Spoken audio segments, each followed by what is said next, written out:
bright minds with moral. ఒక చిన్న పట్టణంలోని పాఠశాల గదిలో ఒక పాత గడియారం వేలాడుతూ ఉండేది. అది కొంచెం నెమ్మదిగా నడిచేది. అందుకే పిల్లలు దానిని చూసి నవ్వేవారు. ఒకరోజు భారీ వర్షం పడింది. కరెంటు పోయింది. డిజిటల్ గడియారాలన్నీ ఆగిపోయాయి. కాని ఆ చిన్న పాత గడియారం మాత్రం టిక్ టాక్ టిక్ టాక్ అంటూ నడుస్తూనే ఉంది. ఆ గడియారం వల్ల టీచర్ క్లాస్ ఎప్పుడు మొదలుపెట్టాలో ఎప్పుడు ముగించాలో తెలుసుకున్నారు. పిల్లలకు అప్పుడే అర్థమైంది నవ్వినా ఆ పాత గడియారం ఎంత ఉపయోగకరమో. ఆ రోజునుంచి ఎవ్వరూ ఆ గడియారాన్ని చిన్నచూపు చూడలేదు. నీతి: ఎవ్వరినీ తక్కువగా అంచనా వేయకండి. నిరంతర ప్రయత్నమే నిజమైన శక్తి. ఒక గ్రామంలో రవి అనే బాలుడుండేవాడు. ఒకరోజు అతడొక చిన్న విత్తనాన్ని నేలలో నాటాడు. రోజూ నీరు పోసేవాడు, కలుపు తీయేవాడు.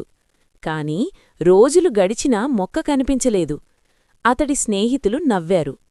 ఇది మొక్క అవ్వదు అన్నారు. కాని రవి ఆశ వదల్లేదు. కొన్ని రోజుల తర్వాత చిన్న మొక్క బయటకొచ్చింది. కాలక్రమంలో అది పెద్ద చెట్టుగా మారింది. ఆ చెట్టు నీడలో అందరూ విశ్రాంతి తీసుకునేవారు. అప్పుడే అందరికీ అర్థమైంది చిన్నది అని నిర్లక్ష్యం చెయ్యకూడదని. నీతి: ఓర్పు, శ్రమ ఉంటే చిన్న ప్రయత్నమే పెద్ద విజయంగా మారుతుంది. అర్జున్ అనే చిన్న బాలుడు చిత్రాలు గీయడం చాలా ఇష్టపడేవాడు. ఒకరోజు అతని రంగుల పెట్టెలో ఒక క్రేయాన్ పగిలిపోయి ఉంది. ఇది పనికిరాదు అని అనుకుని అర్జున్ దాన్ని పక్కన పడేశాడు. తరువాత పాఠశాలలో గురువుగారు పగిలినా లేదా మిగిలిపోయిన క్రేయాన్లతోనే ఒక చిత్రం గీయండి అని చెప్పారు. అప్పుడు ఒక అమ్మాయి అర్జున్ పడేసిన అదే పగిలిన క్రేయాన్ తీసుకుని అద్భుతమైన చిత్రం గీసింది. అందరూ ఆమెను ప్రశంసించారు. అది చూసిన అర్జున్కు తన తప్పు అర్థమయింది.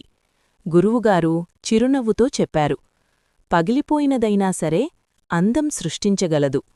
అప్పటినుంచి అర్జున్ ఒక విషయం నేర్చుకున్నాడు: ఎవ్వరినీ ఏదీ చిన్నచూపు చూడకూడదు. నీతి: బయట కనిపించేదే నిజం కాదు, ప్రతి ఒక్కరిలో విలువ ఉంటుంది.